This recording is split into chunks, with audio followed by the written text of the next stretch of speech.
శ్రీ నారా లోకేష్ గారికి సమర్పించడం కోసం ప్రెస్ మీట్ ఏర్పాటు చేయడం జరిగింది.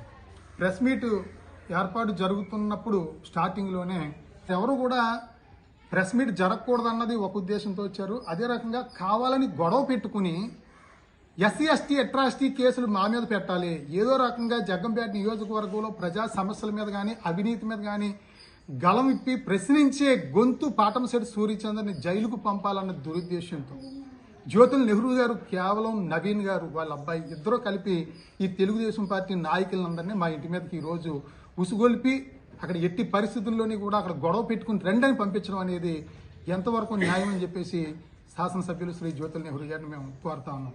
ఈ సందర్భంగా నారా లోకేష్ గారికి మేము జగ్గంపేట నియోజకవర్గం నుంచి మేము ప్రశ్నిస్తా ఉన్నాం.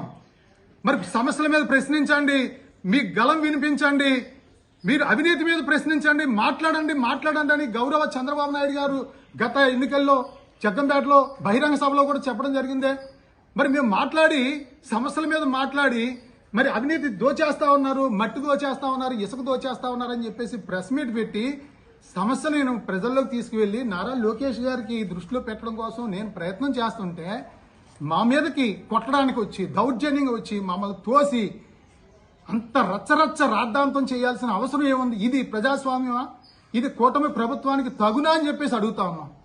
ఇది ధర్మమా మీకు? నా ఇంటి దగ్గర నేను ప్రెస్ మీట్ పెట్టుకుంటుంటే నా చుట్టూ తెలుగుదేశం పార్టీ కార్యకర్తలు కూర్చోబెడతారండి నెహ్రూ గారు. మీరు మీకు చేతనైతే మీరు కౌంటర్ ఇవ్వండి, నేను చేసింది తప్పుడు ఆరోపణలు అని చెప్పేసి అంటే నా దగ్గర పూర్తి ఆధారాలతో నేను పెట్టడం జరిగింది. 200 కోట్ల రూపాయలు అవినీతి చేశారని చెప్పేసి ఇవన్నీ కూడా బయటకు వస్తాయి. మాట్లాడే సూర్యచంద్ర గొంతు నొక్కాలి, వారి గలం ఆపాలని చెప్పేసి మీరు ఈ కుట్రపూరితంగా ఈ కార్యక్రమాలు చేయడం అనేది చాలా పొరపాటు. మీరు కేసులు పెట్టాలనుకుంటే నా ఇంటికి పంపించక్కర్లేదు, మీరు ఏ కేసు పెట్టినా సరే నన్ను జైలుకి పంపించాలన్నా కూడా నేను సిద్ధంగా ఉన్నాను.